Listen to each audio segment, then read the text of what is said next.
Hello friends, good morning to all of you. Today I am going to explain you the last topic of parts of speech here, and that is interjection. So I congratulate to all of you that it is a good moment where we are going to complete this last topic of parts of speech. Means आज हम बात करने जा रहे हैं parts of speech के last part के बारे में जिसे इंटरजेक्शन कहा जाता है। इसके बाद इससे संबंधित जो टॉपिक है पार्ट्स ऑफ स्पीच के नाउन, प्रोनाउन, एडजेक्टिव या दूसरे पार्ट्स जिसके वीडियोस मैंने पहले ही बना रखे हैं और जो मैंने आपको सेंड भी कर रखा है। तो अगर किसी ने मेरे उन वीडियोस के किसी पार्ट को नहीं देखा है तो वो नीचे डिस्क्रिप्शन बॉक्स में दिए गए लिंक को देखें और सारे वीडियोस को देखने का और उनको क्लियरली समझने का प्रयास करें। तो आइए देखते हैं कि इंटरजेक्शन क्या होता है। तो बहुत तनिक परेशान नहीं होने में, इंटरजेक्शन कोई एक टॉपिक तो है ही, साथ ही साथ वो एक ऐसा वर्ड है जो हमारे डेली रूटीन लाइफ पर से भी जुड़ा हुआ है। जैसे इंटरजेक्शन को हम हिंदी में क्या कहते हैं? विस्मय आदि बोधक। मीन्स किसी अलग अलग अवस्था में जो हमारे मन के अलग अलग भाव हैं जो अचानक हमारे मुंह से निकल आते हैं वही इंटरजेक्शन कहे जाते हैं। अगर हम इसे हिंदी में फिर अच्छे तरीके से परिभाषित करें तो ये होगा कि एक विस्मय आदि बोधक वह शब्द होता है जो हमारे मन, हमारे हृदय में चलने वाली भावनाओं को अलग अलग अवस्थाओं के आधार पर मुख से अचानक निकल जाने वाला जो शब्द है वही उसी का जो व्यक्त करने का तरीका है वो इंटरजेक्शन कहा जाता है। इंग्लिश में क्या कहेंगे?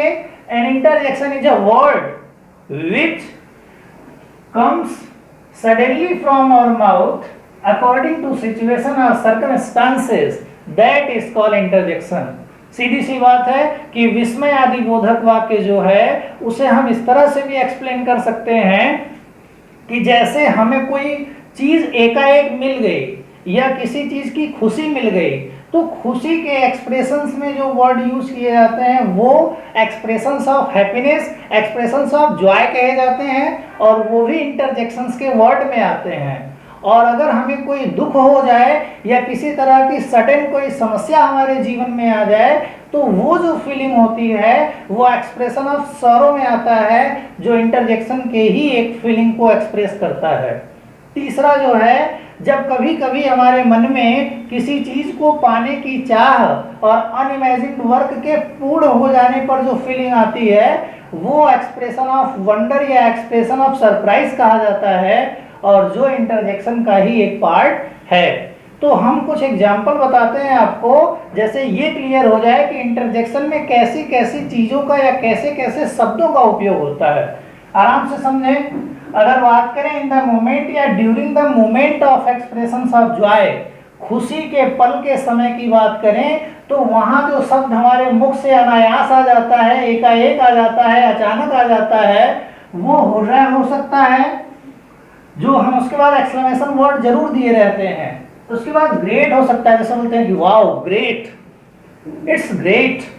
तो फिर जो है वाओ आता है, थैंक्स अ लॉट आता है, व्हाट अ न्यूज आता है। इस तरह के जो वर्ड हैं वो केवल और केवल एक्सप्रेशंस ऑफ जॉय में आते हैं, एक्सप्रेशंस ऑफ हैप्पीनेस में आते हैं। दूसरी बात, जब हम एक्सप्रेशंस ऑफ फीलिंग की बात करेंगे तो during the feeling of expressions of sorrow कुछ ऐसे वर्ड्स आते हैं जैसे what a news, alas, so sorry, oh no, how sad. इस तरह के वर्ड अगर आते हैं तो वो भी इंटरजेक्शन का एक पार्ट है जिसे एक्सप्रेशंस ऑफ सॉरो में एक्सप्लेन किया जाता है। फिर एक्सप्रेशंस ऑफ वंडर या एक्सप्रेशंस ऑफ सरप्राइज क्या होता है?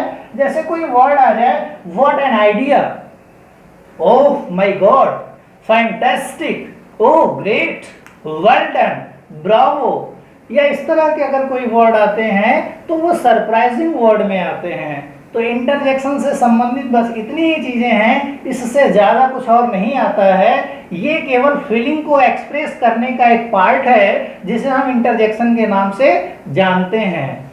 तो मित्रों, आज मैंने आपको पार्ट्स ऑफ स्पीच का 8th और लास्ट इंपॉर्टेंट टॉपिक बिल्कुल आसान शब्दों में एक्सप्लेन करने का प्रयास किया है अगर ये सारी चीज़ें आपको बिल्कुल क्लियर समझ में आ रही हों तो प्लीज़ इस चैनल को लाइक और सब्सक्राइब करें, इफेक्टिव एजुकेशन पॉइंट।